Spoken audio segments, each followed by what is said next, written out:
ጃፓን እየተቀየረች ነው። መቀየሯ ደግሞ እየተቀየረች መሆኑን ቀድመው ላወቁ ጠቃሚ ሲሆን እየተቀየረች መሆኑን ላላወቁና ላረፈዱ ሰዎች ከመጠን በላይ ጎጂ ነው ብዬ አስባለሁ። 2025 ብዙ አዳዲስ ነገሮችን ይዞ መጥቷል። ከነሱም መካከል በጃፓን የሚኖሩ ፎሪነሮች ስም በሰፊው መነሳት፣ አዲስ የቪዛ ህግ መውጣት፣ ከጥገኝነት ጋር ተያይዞ አዳዲስ ህጎችን መጨመርና የመሳሰሉት ትላልቅ ለውጦች መጥተዋል። ከሁሉም በላይ ደግሞ አሁን ጃፓንን እየመራ ያለው የኤልዲፒ ፓርቲ በጃፓን የመጀመሪያዋ ሴት ጠቅላይ ሚኒስትር የመሆን እድል ያላትን ሳናኤ ታካሺ የተባለችዋን እንስት የፓርቲው መሪ አድርጎ መርጧታል። ታዲያ ከነዚህ ሁሉ ነገሮች በላይ ደግሞ በጣም የሚያስፈራው ነገር የሀገራችን ስም በየዜናው በየዶክመንተሪው መነሳቱ ነው። ስማችን የሚነሳው ደግሞ እስከዛሬ ድረስ አስከብረውን በነበሩት እንደና አበበ ቢቂላ፣ በታዋቂው ቡናችን እንዲሁም ደግሞ በረጅም ጊዜ ታሪካችንና በመሳሰሉት ሳይሆን አንድ ኢትዮጵያዊ ከኤክስፖ ጠፋች፣ ሌላኛው ግለሰብ ደግሞ ሰዎች ላይ ጉዳት አደረሰ በሚሉ በሚያሳዝኑ ዜናዎች ነው።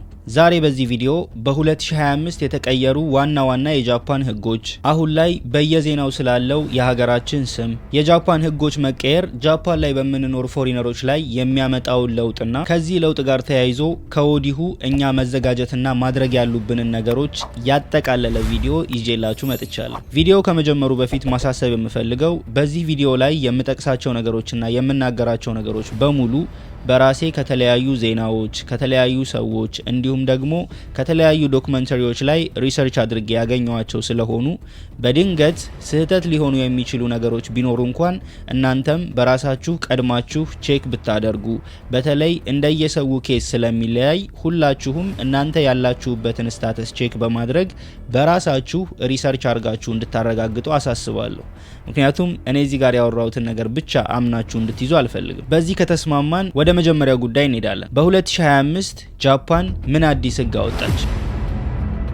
ከዚህ ዓመት ጀምሮ የጃፓን የኢሚግሬሽን ፕሮሰስ በተለይ ለሪፊውጂ ስታተስ እንዲሁም ደግሞ ፐርማነንትን ጨምሮ ለተለያዩ ኬዞች የሚደረጉ ፕሮሰሶች ከስካሁኑ በተለየ ጠንካራ እንደሚሆኑ ተገልጿል። ከዚህ ዓመት ጀምሮ የጃፓን የኢሚግሬሽን ፕሮሰስ እንደስካሁኑ ቀለል እንደማይልና ለሁሉም አይነት ኬዞች ጠንከር ያለ ፕሮሰስ እንደሚኖረው በተለያዩ ዜናዎች ላይ ተነግሯል። ከነሱም መካከል እስካሁን ድረስ በነበረው ህግ መሰረት አንድ የሪፊውጂ አመልካች ያለ ገደብ በተደጋጋሚ ለጥገኝነት ማመልከት የሚችል የነበረ ቢሆንም አሁን አዲስ በወጣው ህግ ግን ያለምንም አሳማኝ ምክንያት ከ3 ጊዜ በላይ ለሪፊውጂ ማለትም ለጥገኝነት ማመልከት እንደማይችል ተነግሯል። ይህም ማለት ሶስተኛ ጊዜ ለማመልከት ካሰበና ያለምንም ማስረጃ የሚያመለክት ከሆነ ዲፖርት እንደሚደረግ ተገልጿል ማለት ነው። ሌላኛው ደግሞ እስካሁን ድረስ በነበረው ፕሮሰስ ሪፊውጂ ለሚያመለክቱ ሰዎች በቀላሉ የ6 ወር ቪዛ እየተሰጠ የነበረ ቢሆንም ከዚህ በኋላ ለሚመጡ አመልካቾች ግን ጠንከር እንደሚልና እስካሁን እንደነበረው በቀላሉ የማይሰጥ መሆኑን እየተገለጸ ይገኛል። እንዲሁም አሁን ላይ በቀላሉ የ6 ወር ቪዛ እያገኙ ያሉ አመልካቾችም በቀላሉ እንዳይሰጣቸው የሚገልጹ ተቃውሞዎችም ከተለያየ ቦታ እየተሰሙ ይገኛሉ። ከዚሁ ከቪዛ ጉዳይ ሳንወጣ ለቢዝነስ እንዲሁም ደግሞ ለወርኪንግ ቪዛ የሚያመለክቱ ሰዎችም ከፍ ያለ ካፒታል እንደሚጠየቁ፣ በተለይ ለቢዝነስ የሚያመለክቱ ከፍ ያለ ካፒታል እንደሚጠየቁ እንዲሁም ደግሞ ለስራም የሚያመለክቱ በዛው ልክ ኢንተርቪው ከስካሁኑ በበለጠ በጣም ጠንካራ እንደሚሆንም ከትታል ማለት ነው አሁን አዲስ የወጣው ህግ። ሁለተኛውና ከባዱ ነገር ደግሞ ጃፓን አሁን ላይ ከፖለቲካ አንጻርም በጣም እየተቀየረች ነው ያለችው። በተለይ ቀደም ብዬ እንደነገርኳችሁ ሳናኤ ታኬቺ ማለትም አሁን ላይ ጃፓንን እየመራ ያለው ፓርቲ ዋና መሪ አድርጎ የመረጣት ነች ማለት ነው። ይቺ ሳናኤ ታኬቺ ያልኳችሁ እንስት እንግዲህ ስለሷ እኔም ገባ ብዬ የተወሰኑ ነገሮችን ለማየት ሞክሬ ነበረ። ካየኋቸው ነገሮችን መካከል ከሴኩሪቲ እንዲሁም ደግሞ ከዲሲፕሊን ጋር ተያይዞ በጣም ጠንከር ያለች ሰው ነች። እንዲሁም ደግሞ ሞር ወደ ራይት ዊንግ የምታደላ ሰው ነች ማለት ነው። ራይት ዊንጎች እንግዲህ እንደሚታወቀው ጃፓን ላይ ካለው ፖለቲካ አንጻር አሁን ላይ በጣም ፎሪነሮች ላይ ጠንካራ ነገሮች እያወጡ ያሉ እንዲሁም ደግሞ ጃፓኒዞች ፈርስት የሚሉት እና የመሳሰሉትን አይነት ትንሽ ጠንከር ያሉ ነገሮችን እያወጡ ያሉ ፓርቲዎች ናቸው ማለት ነው። እሷም ደግሞ እንግዲህ ስለሷ ቼክ ባደረኩኝ ሰዓት ካገኘዋቸው ነገሮች አንዱ ምንድነው ሞር ዲሲፕሊን ስትሪክት ነች ብዙ ነገሮች ላይ በተለይ ከቪዛ ጋር ተያይዞ ያሉ ነገሮችም ላይ ምናምን ጠንከር ያሉ ነገሮችን ማለትም ጠንከር ያሉ ሀሳቦችን የምታነሳ ሰው እንደሆነች ነው ማለት ነው ያየሁት። በነገራችን ላይ እስካሁን ጠቅላይ ሚኒስተር አልሆነችም፣ ነገር ግን የመሆን እድሏ ሰፊ ነው እየተባለ ነው ያለው። ምክንያቱም ኦልሬዲ አሁን የፓርቲው መሪ ስለሆነች ምናልባትም በቅርብ ጊዜያቶች ውስጥ የመጀመሪያዋ የጃፓን ሴት ጠቅላይ ሚኒስተር ሆና የመሾም እድሏ ሰፊ ነው እየተባለ ነው ማለት ነው። እናም እንደነገርኳችሁ በተለይ ከቪዛዎች ጋር በተገናኘ እንዲሁም አሁን ላይ ከስራ ጋር በተገናኘ እስካሁን ድረስ ሲባል የነበረው ጃፓኒዞች በጣም ብዙ ስራ እየሰሩ ስለሆነ ስራ መቀነስ አለባቸው፣ ይሄ ወርክ ባላንስ ማድረግ አለባቸው፣ መስሪያ ቤቶች ራሱ ይቀጡ ነበረ ኦቨርታይም ካሰሩ ምናምን ማለት ነው። ግን እሷ ስትሰጣቸው ከነበሩ ኢንተርቪዎች ከሰሟቸው አንጻር ምንድነው ስራ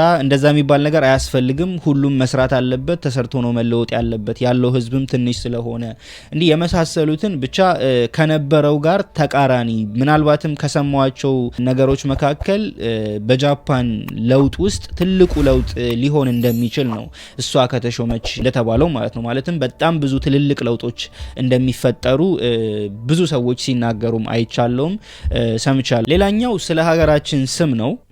በኦሳካ ኤክስፖ ላይ አንድ እህታችን ጠፍታለች የሚል ዜና በጣም በተለያዩ የጃፓን ዜናዎች ላይ ሲሰራጭ ነው የከረመው።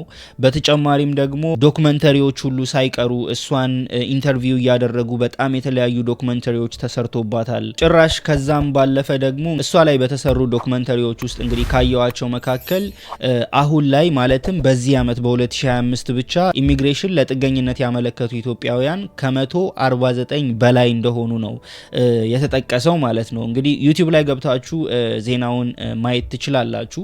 እና እንደሚሉት እንግዲህ ከ149 በላይ ኢትዮጵያውያን አመልክተዋል።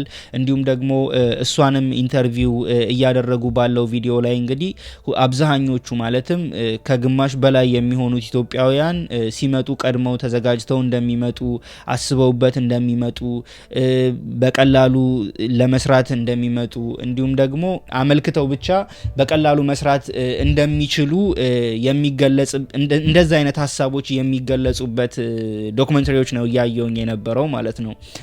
በዚሁ አጋጣሚ ዶክመንተሪዎቹን ማየት ለምትፈልጉ ከቻልኩኝ ከዚህ ዲስክሪፕሽን ስራ አስቀምጥላችኋለሁ።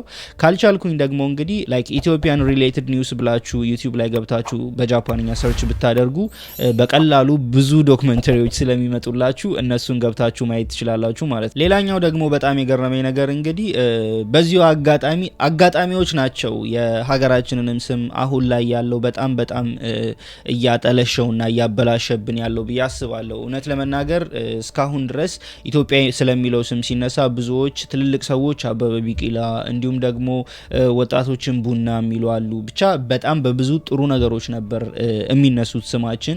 ሆኖም ግን አሁን ላይ እንደ አጠቃላይ እንደ ፖለቲካም ያለው ነገር ከፎሪነሮች ጋር በተያያዘ በጣም ከባድ ነገር መሆኑና ከዛም ባለፈ ደግሞ ይሄንን ታይሚንግ ጠብቆ የኤክስፖ ጉዳይ እንዲሁም ደግሞ በተጨማሪ አንድ ኢትዮጵያዊ ግለሰብ ሰዎች ላይ ጉዳት አድርሷል በሚል እሱም ተይዟል እና በዛ ስማችን በጣም ገነነ ማለት ነው። እውነት እኔም በጣም ነው የተሰማኝ። ምክንያቱም መስሪያ ቤት ሳይቀር ብዙ ቦታዎች ላይ ድሮ ላይክ ስለ ኢትዮጵያዊ ስንናገር ኮራ ብለን የምንናገረው ነገር አለና አሁን ላይ ግን ኢቭን ኢትዮጵያዊ ነን ብለን ስንናገር ራሱ እኔ በበኩሌ ከገጠመኝ ነገር ስለ ኢትዮጵያ በቃ መጠየቅ የሚፈልጉት ስለ ባህሉ ወር ስለ ሌሎች ነገሮች ሳይሆን ለምንድነው ኢትዮጵያዊ ጠፋች የሚል ዜና አይተናል፣ ለምንድነው የጠፋችው፣ እንዲሁም ደግሞ እንደዚህ ኢትዮጵያዊ ጉዳት አደረሰ የሚል ዜና አይተናል፣ ለምንድነው ያደረሰው የሚሉና ተቀራራቢነት ያላቸው ጥያቄዎችን ነው ብዙ ሰዎች የሚጠይቁትና ይሄ ነገር ደግሞ በጣም ካሳዘኑኝ ነገሮች መካከል አንዱ ነው። እኔም በበኩሌ እንግዲህ አንድ የተረዳሁት ነገር ምንድነው እንደ ኢትዮጵያዊ እዚህ ሀገር ላይ ስኖር ራሴን ብቻ ሳይሆን ሙሉ እዚህ ሀገር ላይ የሚኖሩ ኢትዮጵያውያንን እንደምወክል ነው እኔ በበኩሌ የተረዳሁት። ምክንያቱም እኔ ጥሩም ስራ ሰራሁኝ መጥፎም ስራ ሰራሁኝ ምንም አይነት ስህተት ብሰራም ኢትዮጵያዊ ሳይሆን ኢትዮጵያውያን ተብሎ ስሜ እንደሚነሳ ነው የተረዳሁትኝና ለብዙዎቻችን በተለይ ይሄ ነገር ትልቅ ትምህርት ይሆነናል ብዬ አስባለሁኝ። ለምናደርጋቸው ለእያንዳንዷ ነገሮች እኔ ሳይሆን እኛ የሚለው ነገር እንዳለ ብናስብበት ጥሩ ነው ብዬ አስባለሁ። ከዚህ ጋር ተያይዞ እናንተም ያላችሁን ማንኛውንም ሀሳብ ከስር ኮሜንት ላይ ብታስቀምጡልኝ ደስ ይለኛል። ሌላኛው በጣም ተጋኖ የነበረው ዜና ይሄ ነው ማለት ነው። በመጨረሻም እንግዲህ ያው እነዚህ ነገሮች መሆናቸው የማይቀር ከሆነ እኛስ ምን ማድረግ ነው ያለብን? በተለይ የዚህ ቪዲዮ ዋናው ዓላማ እሱ ስለሆነ ምንድነው መጠንቀቅ ያለብን፣ ምንድነው ማወቅ ያለብን የሚሉትን ነገሮች ካሁን በኋላ የምነግራችሁ ይሆናል ማለት ነው። የመጀመሪያውና ዋነኛው ነገር እንግዲህ ያው ሁልጊዜም እኔ ይሄን ነገር በማለት እታወቃለሁኝ፣ ዋናው ቋንቋ የሚባለው ነገር ነው። ስለዚህ በተቻላችሁ አቅም ሁሉ ቋንቋ መማር አለባችሁ ብዬ አስባለሁ። ቋንቋ ፓወር ነው፣ ለሁላችንም ቋንቋ ኃይል ነው ሊሆነን የሚችለው። እውነት እላችኋለሁ፣ ምናልባት ባልጠበቃችሁት መልኩ ቋንቋ መቻላችሁ ከብዙ ነገር ሊያወጣችሁ ይችላል። ምንም አይነት ነገር ቢፈጠር እንኳን እናንተ በጃፓንኛ ስለራሳችሁ መናገርና ሰዎችን ማሳመን እስከቻላችሁ ድረስ መውጣት ትችላላችሁ ከዛ ነገር ብዬ አስባለሁ ማለት ነው። ሌላው ቢቀር እንኳን እናንተ እውነተኛ መሆናችሁንና የእናንተን እውነተኛነት እንኳን በቋንቋ መናገርና ማሳመን ከቻላችሁ ከብዙ ነገር ማለፍና ከብዙ ነገር መትረፍ ትችላላችሁ ብዬ አስባለሁኝ። ስለዚህ 5 ደቂቃም ይሁን 10 ደቂቃም ይሁን የጃፓንኛ ቋንቋችሁ ላይ መስራት አለባችሁ በተቻላችሁ አቅም። አሁን ካለቻችሁ ጊዜ ላይ 1ም ትሁን 5ም ትሁን 10ም ይሁን ደቂቃ እየቀነሳችሁ ለጃፓንኛ ኢንቨስት ብታደርጉት ነገ ላይ በትልቁ እንደሚከፍላችሁ እመኑኝ፣ በእርግጠኝነት እንድታምኑኝ ይፈልጋል ይሄን ነገር ማለት ነው። ሌላኛው እንግዲህ ህግን አለማክበር ነው። ቀደም ብዬ እንደነገርኳችሁ የምትመጣው ሴቷ ጠቅላይ ሚኒስትርም ካሁኑ ከነበረው ነገር በላይ ቀላል ትሆናለች ብዬ አላስብም። አይኖች እየበዙ ነው፣ ነገሮች በጣም እየከበዱ እየጠነከሩ ነው ያሉት። ስለዚህ ህጎችን ማክበር የሚለው ነገር በጣም በጣም ወሳኝ ነገር ነው። ይሄ ሁላችሁንም ያካተተ ነው። ፐርማነንት ያላችሁ ምንም ያላችሁም ሁላችሁም በተቻላችሁ አቅም ህጎችን ለማክበር ሞክሩ። ታክስ መክፈል እንዲሁም ደግሞ አገሪቷ ላይ በመኖራችን ብቻ ማድረግ የሚገቡን እና ማድረግ ግዴታችን የሆኑትን ነገሮች ለይተን እነዛን ነገሮች የግድ ማድረግ አለብን ማለት ነው። ህግ የሚለው ጋርም ደግሞ ቀላል ነገሮች የሚባሉትን መብራት መጣስ ሊሆን ይችላል፣ ከሰዎች ጋር በተለይ ያላስፈላጊ ጸቦች ውስጥ መገኘት ሊሆን ይችላል። ባላሰባችሁት መልኩም ቢሆን እንደዛ አይነት ነገሮች ውስጥ ራሳችሁን ኢንቮልቭ ማድረግ የለባችሁም። ከዚህ በፊትም የሰራሁት የጃፓን ህግ የሚል ቪዲዮ አለ። እሱም ቪዲዮም ገብታችሁ ማየት ትችላላችሁ። እናንተም ደግሞ በራሳችሁ ሰርች እያደረጋችሁ ጃፓን ምን አይነት ህግ አላት የሚለውንም እየገባችሁ ብታዩና ብታውቁት ጥሩ ነው ብዬ አስባለሁኝ ማለት ነው። ሌላኛው እንግዲህ ያው አመልካች ከሆናችሁና ሪፊውጂ ስታተስ አመልክታችሁ የምትኖሩ ሰዎች ከሆናችሁ ደግሞ በተቻላችሁ አቅም ኬዛችሁን በደንብ ማየት ማወቅ፣ የረሳችሁት ነገር ካለ ምክንያቱም ምንም ያክል እውነተኛነታችሁን ስለሆነ ማሳመን ያለባችሁ የእውነት ማመልከታችሁን የሚያረጋግጥላችሁን ነገሮችን በደንብ ማደራጀት፣ ቋንቋውንም በደንብ ጎን ለጎን እያያችሁ በተለይ ደግሞ ኢንተርቪው ካልተጠራችሁም ኢንተርቪው እስከምትጠሩ ድረስ ባላችሁ ጊዜ ውስጥ በደንብ አርጋችሁ ያሏችሁን ጃፓን ላይ ያለምንም ጥፋት ምንም ጥፋት ሳታጠፉ ሂስትሪያችሁን ክሊር አርጋችሁ በስነ ስርዓት ሄዳችሁ እንትን ካላችሁ የሚፈጠርባችሁ ችግር ይኖራል ብዬ አላስብም። ነገር ግን ቸልተኛ ሆናችሁ ቋንቋም ማትማሩ ከሆነ ብዙ ነገሮች ላይ ቸልተኛ ከሆናችሁና እነዛን ነገሮች ቦታ ማሰጧቸው ከሆነ አሁን ላይ ያሉት ነገሮችና እየመጡ ያሉት ነገሮች ለእናንተ ጥሩ ይሆናል ብዬ አላስብም ማለት ነው። በተጨማሪም ደግሞ እንግዲህ እርስ በርስ መረዳዳት ያስፈልጋል ብዬ አስባለሁኝ። በስራም ቢሆን በተለያዩ ነገሮች እርስ በርስ መረዳዳት በጣም ወሳኝ ነገር ነው። የምታውቁትን ነገር እርስ በርስ መከፋፈል፣ መነጋገር በጣም ወሳኝ ነገሮች ናቸው ብዬ አስባለሁኝ። በተለይ በትልቁ አስተምሮን አልፏል ብዬ የማስበው ነገር ስንኖር እንደ ኢትዮጵያዊ ሳይሆን እንደ ኢትዮጵያውያን እንደምንታሰብ እኔም የተማርኩበት ነገር ነው። እናንተም በደንብ ትማሩበታላችሁ ብዬ አስባለሁኝ። በተለይ ደግሞ ሰዎችን ለመርዳት እስካሰባችሁ ድረስ የግድ ከኪሳችሁ ገንዘብ ማውጣት የለባችሁም። የግድ ሌላ ቦታ ስራ ቦታችሁ ድረስ ሄዳችሁ ስራ መፈለግ የለባችሁም። ቤት ፈልጋችሁ ማከራየት የለባችሁም። ከናንተ የሚጠበቀው በምትሰሩበት መስሪያ ቤት ውስጥ የናንተን ስም ማደስ ነው ብዬ አስባለሁኝ። ምክንያቱም በምንሰራበት ቦታ ኢትዮጵያውያን ምን አይነት ስራ ነው የሚሰሩት፣ ምን አይነት ባህሪ ነው ያላቸው፣ ምን አይነት ዲሲፕሊን ነው ያላቸው የሚለውን ነገር ካሳየንና ራሳችንን ካስከበርን ያ መስሪያ ቤት ሌላ ኢትዮጵያውያን ለመቅጠር ምንም ያንገራግራል ብዬ አላስብም። ይሄም ነገር ደግሞ ቀደም ብዬም እንደጠቀስኩት እንደ አንድ ኢትዮጵያዊ ሳይሆን ሌሎች ነገሮችንም ጥሩም ነገር ስናደርግ መጥፎም ነገር ስናደርግ እንደ አንድ ኢትዮጵያዊ ሳይሆን እንደ ኢትዮጵያውያን ተብለን እንደ ማህበረሰብ ስለሆነ የምንታሰበው ይሄ ነገር በጣም በጣም ሊታሰብበት የሚገባ ነገር ነው ብዬ አስባለሁኝ። አንዲት ጥፋት ስናጠፋ የኛም ብቻ ሳይሆን የሌሎች ብዙ ኢትዮጵያውያንን ህይወት የሚያበላሽ ደረጃ ድረስ ነገሮች እያደረግን እንደሆነ አውቀን በተቻለን አቅም ሁሉ አዌር እንድንሆን አሳስባችኋለሁኝ ማለት ነው። ሶ ይሄንን ቪዲዮ እንግዲህ ወጣቶች ልታዩት ትችላላችሁ፣ ልጆች ልታዩት ትችላላችሁ። ከኔ በላይ ረጅም ጊዜ ጃፓን ላይ ያሳለፋችሁ ብዙ እውቀት ያላችሁ ሰዎች ታዩታላችሁ ብዬ አስባለሁኝ። እኔ ከናንተ የተሻለ አውቄ ሳይሆን ይሄ ፕላትፎርም እንደመኖሩ ግን ለማያውቁ አዲስ ለመጡ ሰዎች ያለኝን ሀሳብና ድንገት ከጠቀማቸው ባስተላልፍ ጥሩ ነው ብዬ ስላሰብኩኝ ነው። ሶ እናንተም እንግዲህ ይሄንን ቪዲዮ አይታችሁ ጀጅ እንደማታደርጉኝ ተስፋ አደርጋለሁ። ካጠፋው ይቅርታ። ይሄ ቪዲዮ አይታችሁ የጠቀማችሁ ሰዎች ደግሞ ከስር ኮሜንት ላይ ጻፉልኝ። እንዲሁም ደግሞ ኢቭን ይሄንን ነገር የምታውቁ እናንተም ሀሳባችሁን ማካፈል የምትፈልጉ ሰዎችም ደግሞ ከስር ኮሜንት ላይ ያላችሁን ሀሳብ ብታካፍሉ፣ ሰዎች እንዲጠነቀቁ የምትፈልጉትን እናንተም ካላችሁ ልምድ ያላችሁን ሀሳብ ማካፈል የምትፈልጉ ሰዎች ፖድካስታችን ላይ መምጣት ትችላላችሁ።